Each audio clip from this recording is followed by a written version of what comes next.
Olá, meu nome é Daiane Ribeiro e nós estamos lendo o livro Em Seus Passos, O que Faria Jesus, de Charles M. Sheldon.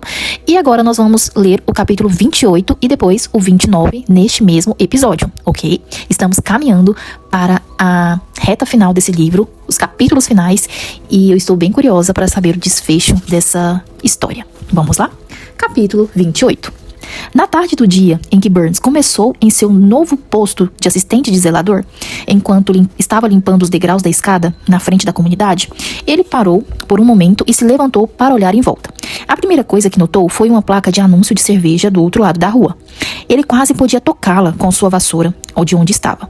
Do outro lado da rua havia 2 grandes bares, e um pouco mais à frente havia mais 3. De repente, a porta do bar mais próximo se abriu e um homem saiu. No mesmo momento, mais 2 entravam. Um forte cheiro de cerveja chegou até Burns quando ele parou nos degraus. Ele agarrou o cabo de vassoura com força e começou a varrer novamente. Ele estava com um pé na varanda e outro nos degraus logo abaixo. Ele desceu mais um degrau, ainda varrendo. O suor escorria pela sua testa, ainda que o dia estivesse gelado e o ar frio. A porta do bar se abriu novamente, e 3 ou 4 homens saíram. Uma criança entrou com uma jarra e saiu um momento depois com 1 litro de cerveja. A criança passou na calçada logo abaixo dele, e o cheiro de cerveja chegou até ele. Ele desceu mais um degrau, ainda varrendo, desesperadamente. Seus dedos estavam roxos de apertar o cabo da vassoura.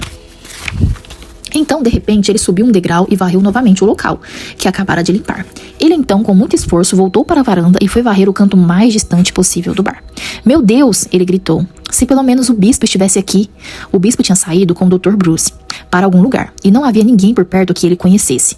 Ele varreu no canto por 2 ou 3 minutos. Seu rosto, de expressão contorcida, mostrava a agonia de seu conflito. Aos poucos, ele saiu novamente em direção aos degraus e começou a descer por eles.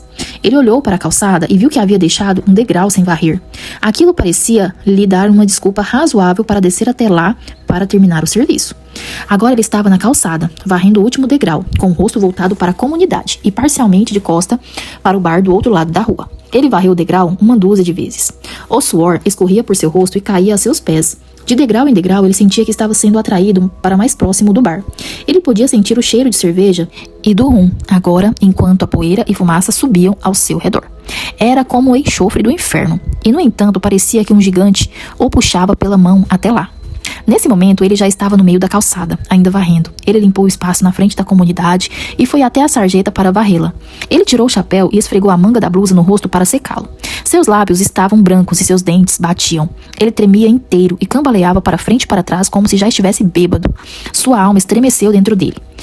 Ele havia atravessado a pequena calçada de pedra que tinha a largura da rua e agora estava parado em frente ao bar, olhando para a placa e através da janela para a pilha de garrafas de uísque e cerveja dispostas em uma grande pirâmide. Ele passou a língua nos lábios e deu um passo à frente olhando ao seu redor. A porta se abriu de repente e alguém saiu. Mais uma vez, o cheiro quente e penetrante da bebida encheu o ar gelado. E ele deu mais um passo em direção à porta do bar que se fechara atrás do cliente. Quando ele colocou os dedos na maçaneta da porta, uma figura alta apareceu na esquina. Era o bispo. Ele agarrou Burns pelo braço e o arrastou de volta para a calçada. O homem agitado, agora louco por uma bebida, praguejou alguma coisa e golpeou seu amigo com violência. Não é possível saber se a princípio ele reconheceu quem o estava arrancando de sua ruína. O golpe atingiu o rosto do bispo e abriu um corte em sua bochecha. Ele não disse uma palavra, mas um olhar de profunda tristeza encheu seu rosto. Ele pegou Burns como se fosse uma criança e realmente o carregou escada acima e para dentro de casa. Ele o colocou no corredor e depois fechou a porta e encostou as costas nela. Burns caiu de joelhos, chorando e orando. O bispo ficou parado, ofegante devido ao esforço. Embora Burns fosse um homem magro e não fosse muito pesado para um homem com a força do bispo, ele foi tomado por uma compaixão indescritível por aquele homem.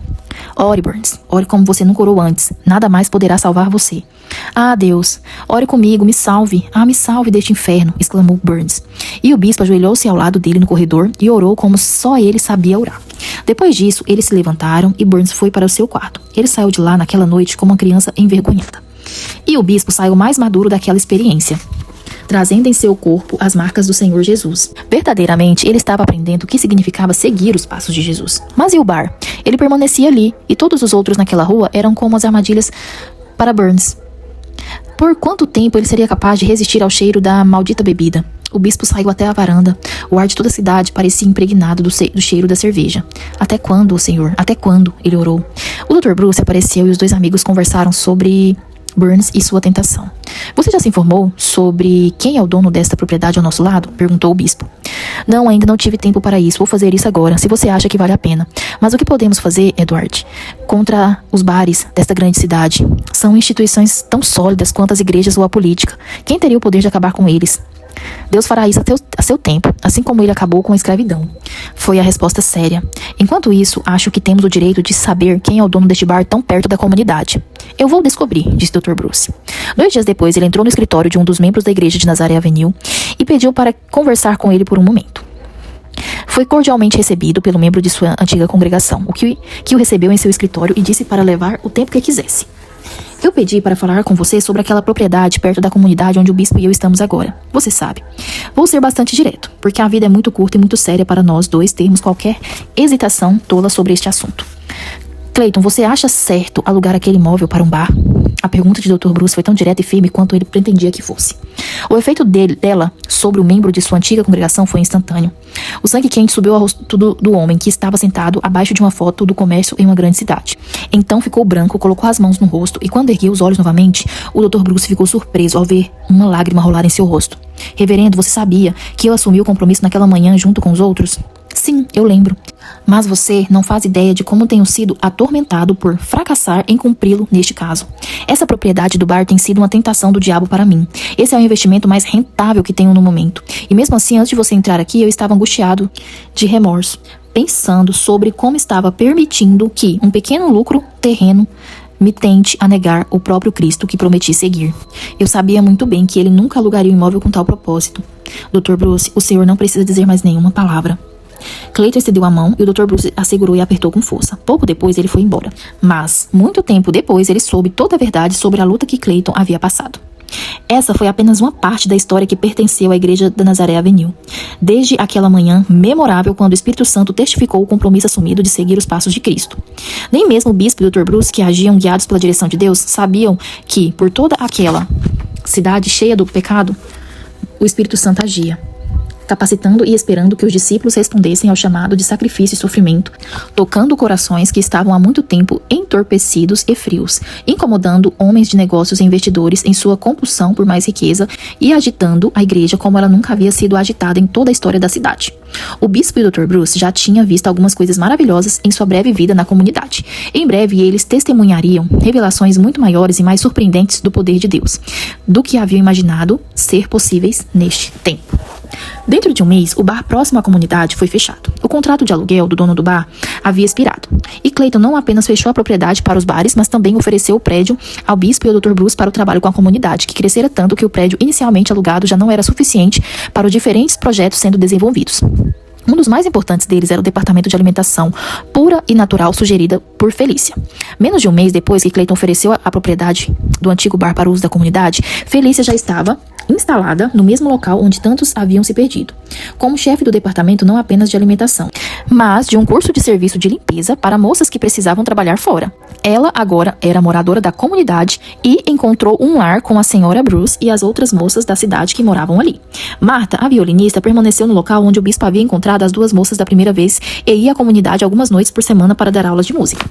Felícia, conte-nos sobre seu plano completo agora, disse o bispo uma noite quando, em um raro intervalo de descanso, de grande pressão do trabalho, ele estava com o Dr. Bruce e a Felícia chegou, vindo de outro prédio. Bem, há muito tempo penso no problema das moças que precisam trabalhar, disse Felícia com um ar de sabedoria, que fez a senhora Bruce sorrir ao olhar a beleza vital e entusiasmada daquela jovem, transformada em uma nova criatura pelo compromisso que tinha assumido de viver uma vida semelhante à de Cristo. E eu cheguei a certas conclusões a respeito disso que acredito que os senhores, por serem homens, não seriam capazes de entender, mas a senhora Bruce vai me compreender. Reconhecemos nossa incapacidade, Felícia. Continue, disse o bispo humildemente. Então, eis o que proponho fazer. O antigo prédio do salão é grande o suficiente para acomodar diversos quartos, como uma casa comum. Meu plano é organizar o lugar e depois dar cursos de serviços domésticos e culinária para as moças que precisam trabalhar. O curso terá duração de 6 meses e nesse tempo ensinarei culinária básica, limpeza, rapidez e amor pelo bom trabalho. Calma, Felícia, o bispo interrompeu. Não vivemos na era dos milagres. Então vamos transformá-la em uma, respondeu Felícia. Sei que parece impossível, mas quero tentar. Conheço umas 20 moças que vão fazer o curso. E se pudermos criar um espírito de equipe entre as próprias moças, tenho certeza de que será de grande valor para elas. Já sei que a alimentação natural está fazendo uma revolução em muitas famílias. Felícia, se você conseguir realizar metade do que está propondo, isso será uma grande bênção para esta comunidade. Disse a senhora Bruce. Não sei como você vai conseguir fazer isso, mas que Deus a abençoe enquanto estiver tentando. Assim dizemos todos, gritaram Dr. Bruce e o bispo, e Felícia mergulhou na execução de seu plano com o entusiasmo de seu discipulado, que a cada dia se tornava mais prático e útil. Deve-se dizer aqui que o plano de Felícia superou todas as expectativas. Ela desenvolveu uma excelente capacidade de persuasão e ensinou suas alunas com uma espantosa rapidez a fazer todo tipo de trabalho doméstico. Com o tempo, as moças formadas na escola de culinária de Felícia passaram a ser apreciadas por toda a cidade. Entretanto, isso é antecipar nossa história. A história da comunidade ainda não foi escrita. Quando for, a parte de Felícia será considerada de grande importância. O inverno rigoroso chegou a Chicago, destacando como toda grande cidade do mundo apresenta aos olhos da cristandade o grande contraste entre riqueza e pobreza, entre cultura, refinamento, luxo, comunidade e ignorância, depravação, miséria e a amargura luta pelo pão. Era um inverno rigoroso, mas um inverno alegre. Nunca houve tanta sucessão de festas, recepções, bailes, jantares, banquetes e festas. Nunca a ópera e o teatro estiveram tão cheios do público elegante. Nunca houve tão grande exibição de joias e vestidos finos e acessórios. E por outro lado, nunca a profunda necessidade e sofrimento foram tão cruéis, tão intensos, tão letais. Nunca os ventos sopraram tão gelados sobre o lago e através das finas paredes dos cortiços ao redor da comunidade. Nunca a necessidade de comida, abrigo e roupas havia sido tão urgente para o povo da cidade em sua forma mais importuna e devastadora. Noite após noite, o bispo e o Dr. Bruce, com seus ajudantes, saíam e ajudavam a salvar homens, mulheres e crianças da tortura, da privação física. Uma grande quantidade de alimentos e roupas e grandes valores foram doados pelas igrejas, instituições de caridade, autoridades civis, associações beneficentes. Mas o contato pessoal dos discípulos cristãos era muito difícil de conseguir. Onde estava o discipulado que obedecia ao mandamento do mestre de ir ao encontro dos que sofrem e se doar com os seus dons para gerar tesouros eternos no porvir? O bispo sentiu uma dor em seu coração ao enfrentar esse fato mais do que ninguém. Os homens doavam dinheiro, mas não pensavam em se doar. E o dinheiro que eles davam não representava nenhum sacrifício real, porque eles não sentiam falta dele. Eles davam o que era mais fácil de dar, o que menos os incomodava. Onde entrava o sacrifício? Aquilo era seguir Jesus? Aquilo era ir com Cristo por onde ele fosse? Ele manteve contato com os membros de suas congregações aristocráticas e esplendidamente ricas e ficou chocado ao descobrir quão poucos homens e mulheres daquela classe luxuosa nas igrejas realmente estavam dispostos a algum inconveniente genuíno pelo bem do próximo que está sofrendo. Caridade é doar roupas velhas? É uma nota de $10 dada a um secretário de alguma organização filantrópica na igreja? Será que um homem deveria ir e entregar sua própria doação? A mulher não deveria negar a si mesma sua recepção, sua festa ou seu musical, e ir realmente tocar ela mesma as feridas da humanidade doente que apodrece na grande metrópole? A caridade deve ser feita de maneira conveniente e fácil por meio de alguma organização. É possível organizar os afetos de modo que o amor opere nas coisas desagradáveis por meio da procuração?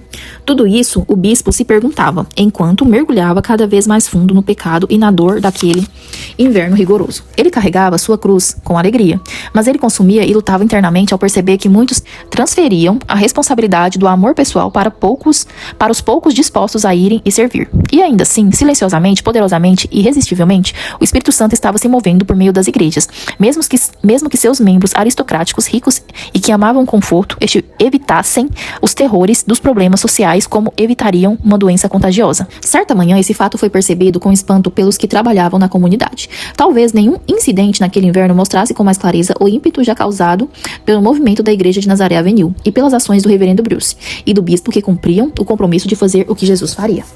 Agora vamos para o capítulo 29. A hora do café da manhã na comunidade era a única hora do dia em que todos encontravam um tempo para respirar e ter comunhão. Era um momento de descontração. Havia muitas conversas bem-humoradas e muita diversão nessa hora. O bispo contava suas melhores histórias. Dr. Bruce era ótimo contando casos engraçados. Esse grupo de discípulos era bem-humorado, de forma muito saudável, apesar da atmosfera de tristeza que constantemente o cercava. Na verdade, o bispo costumava dizer que o bom humor era um dom de Deus, como qualquer outro, e em seu caso era a única válvula de escape que ele tinha para toda aquela pressão sobre ele. Naquela manhã, especificamente, ele estava lendo trechos de um jornal para outros. De repente, ele fez uma pausa e seu rosto instantaneamente ficou sério e triste. Os demais ergueram os olhos e um silêncio tomou conta da mesa. Morto a tiros enquanto saqueava carvão de um vagão. A família passava frio e o homem não conseguia trabalho há 6 meses. Os 6 filhos e a esposa dividem um barraco no West Side. Uma das crianças dorme enrolada em trapos em um armário. Eram manchetes que ele lia devagar. Em seguida, ele passou a ler o relato detalhado do tiroteio e da visita do repórter ao cortiço onde a família morava. Quando terminou de ler, houve silêncio ao redor da mesa. O bom humor desapareceu diante da tragédia humana. A grande cidade rugia sobre a comunidade. Como uma terrível correnteza humana, muitas e muitas pessoas passavam pela comunidade, e aqueles que tinham emprego corriam em uma grande multidão para chegar ao trabalho. Mas milhares estavam afundando no meio daquela correnteza, sendo levados e agarrando-se às últimas esperanças, morrendo literalmente em uma terra de abundância, porque a dádiva do trabalho lhes havia sido negada. Vários comentários surgiram entre moradores. Um dos recém-chegados, um jovem que se preparava para o ministério, disse: "Por que o homem não pediu ajuda a uma das organizações de caridade ou aos órgãos da cidade? Não pode ser verdade que, mesmo na pior das hipóteses, essa cidade cheia de cristãos permitiria conscientemente que alguém ficasse sem comida ou combustível?" "Não, eu não acredito nisso", respondeu o Dr. Bruce. "Mas não conhecemos toda a história no caso deste homem. Ele pode ter pedido ajuda diversas vezes antes disso, até que, em um momento de desespero, decidiu resolver sozinho. Conheci alguns casos assim neste inverno." "Essa não é a pior parte deste caso", disse o bispo. "O pior é o fato de que o homem não conseguia trabalho há 6 meses." "Por que essas pessoas não tentam a vida no campo?" perguntou o estudante de teologia. Uma pessoa na mesa, que havia feito um estudo especial sobre as oportunidades de trabalho no país, respondeu à pergunta. Segundo essa pessoa, as vagas de trabalho no país eram pouquíssimas para empregos fixos, e em quase todos os casos eram oferecidas para homens solteiros e sem filhos. Suponha que a esposa ou os filhos de um homem estejam doentes. Como ele se mudaria para o campo? Como ele poderia pagar, mesmo que fosse uma pequena quantia, para levar seus poucos bens? Provavelmente existem 1000 razões pelas quais esse homem em particular não havia se mudado. Porém, ainda ficaram a esposa e os filhos, disse a senhora Bruce. "Que coisa horrível. Onde é mesmo o lugar?" "Fica a apenas 3 quarteirões daqui. É no distrito de Penrose. Acredito que o próprio Penrose é o dono da metade das casas naquele quarteirão. Lá estão as piores casas nesta parte da cidade. E Penrose é membro de uma igreja." "Sim, ele é membro da igreja de Nazaré Avenue", respondeu o Dr. Bruce em voz baixa. O bispo se levantou da mesa como se fosse a própria ira divina. Ele havia aberto a boca para fazer algumas denúncias, o que raramente fazia. Quando a campainha tocou e um dos moradores foi até a porta. "Diga ao Dr. Bruce e o bispo que eu quero vê-los." "Penrose é o meu nome, Clarence Penrose. O Dr. Bruce me conhece." O grupo que estava à mesa do café ouviu cada palavra. O bispo e o Dr. Bruce se olharam e imediatamente deixaram a mesa e saíram para o corredor. "Vem cá, Penrose", disse o Dr. Bruce, e eles levaram o visitante para a sala de recepção. Fecharam a porta e ficaram sozinhos. Clarence Penrose era um dos homens mais elegantes de Chicago. Ele vinha de uma família aristocrática de grande riqueza e distinção social. Ele era extremamente rico e tinha grandes propriedades em diferentes partes da cidade, e era membro da igreja do Dr. Bruce há muitos anos. Diante dos 2 ministros, ele tinha uma expressão de agitação no rosto que mostrava claramente alguma experiência em comum. Ele estava muito pálido e seus lábios tremiam enquanto falava. Quando foi que Clarence Penrose cedeu a uma emoção tão estranha? "Esse caso do tiroteio, vocês ficaram sabendo? Vocês leram a respeito? A família morava em uma das minhas casas. É um acontecimento terrível, mas esse não é o motivo principal da minha visita." Ele gaguejava e olhava ansioso para os rostos dos 2 homens. O bispo ainda estava muito sério. Ele não podia deixar de sentir que aquele elegante homem, dado aos prazeres, poderia ter feito muito para aliviar os horrores em seus cortiços, possivelmente evitando essa tragédia se ele tivesse sacrificado um pouco de seu conforto e seu luxo para melhorar as condições das pessoas que viviam em seu distrito. Penrose virou-se para o Dr. Bruce.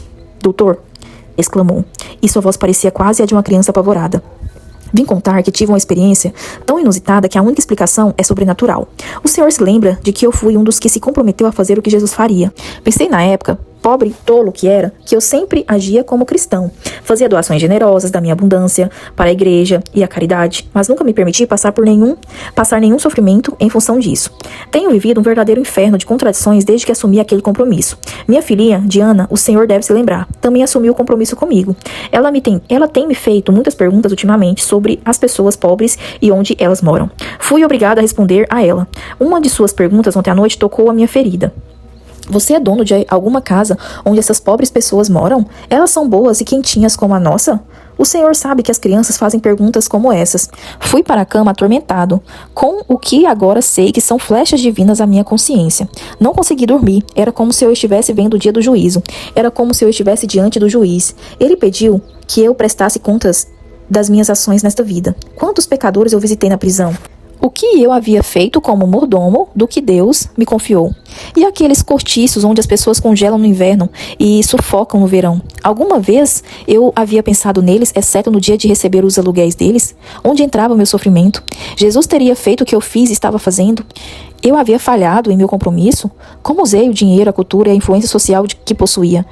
Eu havia usado isso para abençoar os outros, para aliviar o sofrimento, para levar alegria aos aflitos e esperança aos desesperados? Eu havia recebido muito. Quanto tinha doado? Tudo isso aconteceu em uma visão enquanto eu estava acordado, e foi tão claro quanto vejo vocês dois aqui agora. Não consegui perceber o fim da visão. Vi uma imagem confusa em minha mente de Cristo sofredor apontando um dedo para me condenar. E o resto estava envolto pela névoa e escuridão. Não durmo há quase 24 horas. A primeira coisa que vi esta manhã foi o relato do tiroteio nos depósitos de carvão. Li o relato com um sofrimento de horror do qual não consigo me livrar. Sou culpado diante de Deus. Penrose parou de repente. Os dois homens olharam para ele solenemente. Quão grande força do Espírito Santo moveu aquele homem até então autossuficiente, elegante, culto, parte da elite social e que costumava seguir seu caminho tranquilamente, alheio às mazelas de uma grande cidade e praticamente ignorando o que significava sofrer por amor a Jesus? Naquela sala pode sentir o mesmo sopro do Espírito Santo que havia tocado a igreja de Henry Maxwell e da Nazaré Avenue. O bispo pôs a mão no ombro de Penrose e disse: "Meu irmão, Deus está muito próximo de você. Vamos agradecê-lo por isso." Sim, sim, soluçou Penrose. Ele se sentou em uma cadeira e cobriu o rosto. O bispo orou. Então Penrose disse calmamente: "Os senhores podem ir comigo até aquela casa?" Em resposta, os dois homens vestiram seus sobretudos e foram com ele até a casa da família do homem morto. Esse foi o começo de uma vida nova e estranha para Clarence Penrose.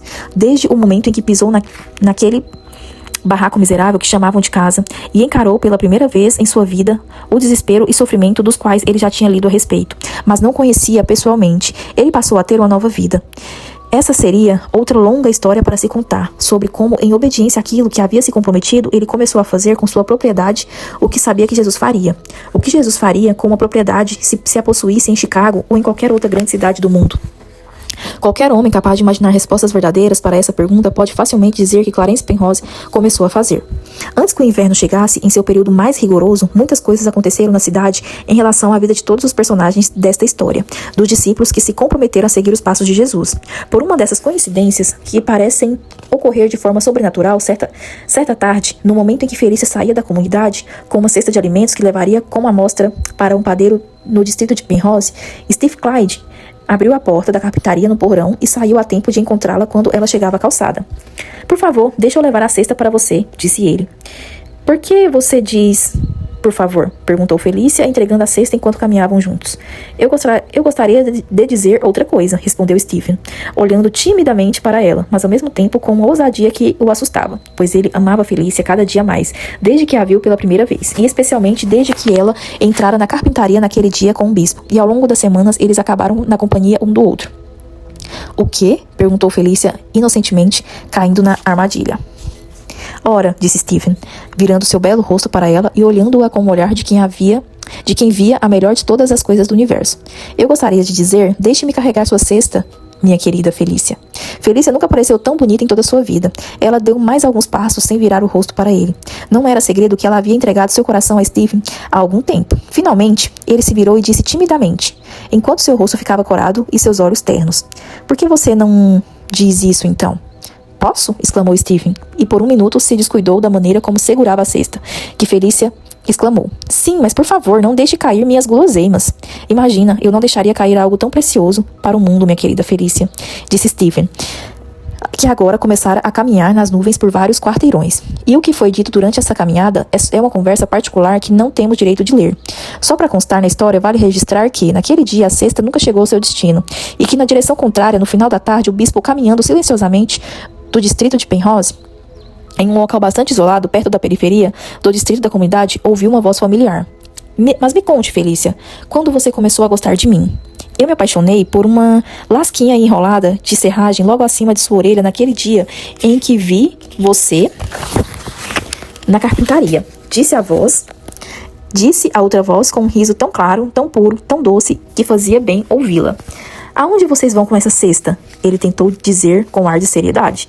Estamos levando para... Para onde estamos levando, Felícia? Meu caro bispo, estamos levando para casa para começar nossas tarefas domésticas, terminou Stephen, indo em socorro dela. É mesmo, disse o bispo. Espero que vocês me convidem para compartilhar. Eu sei que Felícia cozinha muito bem. Bispo, meu caro bispo, disse Felícia, e ela não tentou esconder sua felicidade. Na verdade, você será nosso convidado de honra. Satisfeito? Sim, estou, respondeu ele, interpretando as palavras de Felícia como ela desejava. Então ele parou por um momento e disse gentilmente: Deus abençoe vocês dois. E seguiu seu caminho com uma lágrima em seus olhos e uma oração em seu coração, e os deixou em sua alegria. Sim, o mesmo poder divino do amor que pertence à terra não deve ser vivido e cantado pelos discípulos do homem das dores, que suportou os nossos pecados? Sim, com certeza. E este homem e esta mulher caminharão de mãos dadas por este grande deserto de aflições nesta cidade, fortalecendo um ao outro, crescendo em amor à medida que passam pelas experiências de tristezas deste mundo, seguindo os passos de Jesus, ainda mais de perto por causa do seu amor um pelo outro, levando bênçãos a milhares de criaturas miseráveis, porque formarão um lar que poderão compartilhar com os que não têm teto. Por esta razão, disse nosso Senhor Jesus Cristo, deixará o homem, seu pai e sua mãe, e se unirá à sua mulher. E Felícia e Stephen, seguindo o mestre, amam-no com um serviço e devoção mais profundos e verdadeiros por causa da afeição terrena que o próprio céu sanciona com sua bênção solene. Mas foi pouco depois que a história de amor da comunidade ter se tornado parte de sua glória que Henry Maxwell de Raymond foi a Chicago com Raquel Winslow e Virginia Page e Holly e Alexander Powers e o diretor Marsh para uma reunião memorável no salão da comunidade organizada pelo bispo e pelo Dr. Bruce, que finalmente haviam convencido o Sr. Maxwell e seus companheiros discípulos em Raymond a comparecerem. Foram convidados para a reunião na comunidade que aconteceria naquela noite. Homens desempregados, criaturas miseráveis que perderam a fé em Deus e nos homens, anarquistas e incrédulos, livres pensadores e não pensadores. Quando a reunião começou, Henry Maxwell e os outros discípulos estavam diante da representação de todos os elementos piores, mais perdidos e mais perigosos e depravados que existiam na cidade. E ainda assim o Espírito Santo se moveu sobre a grande cidade egoísta, amante dos prazeres e manchada pelo pecado. E ela estava nas mãos de Deus, sem ter ideia de tudo o que esperava. Cada homem e mulher na reunião daquela noite tinha visto o lema da comunidade fixado sobre a porta pelo estudante de teologia. O que Jesus faria? E Henry Maxwell, ao passar pela primeira vez pela porta da comunidade, foi tomado por uma emoção mais profunda do que qualquer coisa que sentira em muito tempo, quando se lembrou da primeira vez que aquela pergunta lhe ocorrera no apelo lamentável daquele jovem esfarrapado que apareceu na primeira igreja de Raymond no culto da manhã. Seu grande desejo por comunhão seria atendido? O movimento iniciado em Raymond de fato se espalharia pelo país? Ele havia ido a Chicago com seus amigos em parte para ver se a resposta a essa pergunta seria encontrada no coração da vida que havia na cidade grande. Em alguns minutos estaria diante daquelas pessoas. Havia se fortalecido e estava calmo desde que falara pela primeira vez com tremor aquele grupo de operários da estrada de ferro. Mas agora, como naquele momento, fazia uma oração mais íntima em que pedia ajuda. Então entrou e com o restante dos discípulos experimentou um dos maiores e mais importantes eventos da vida neste mundo. De algum modo, sentiu como se aquela reunião indicasse parte de uma resposta à sua constante pergunta: o que Jesus faria? E naquela noite, enquanto olhava para o rosto de homens e mulheres que durante anos foram estranhos à igreja e inimigos dela, clamou: ó mestre, ensina a tua igreja, como seguir melhor os teus passos. Essa oração de Henry Maxwell seria respondida? A igreja, na cidade, responderia ao chamado para seguir Jesus? A igreja escolheria seguir seus passos de dor e de sofrimento? E, entretanto, o Espírito operava por toda a cidade. Ó cidade, não o entristeça, pois ele nunca esteve tão disposto a revolucionar este mundo como está agora. E assim, nós finalizamos o capítulo 29 do livro Em Seus Passos, O que Faria Jesus, de Charles M. Sheldon. Aguarde, porque nós ainda temos mais alguns capítulos para saber o desfecho dessa história. E me contem, deixem nos comentários o que vocês estão achando.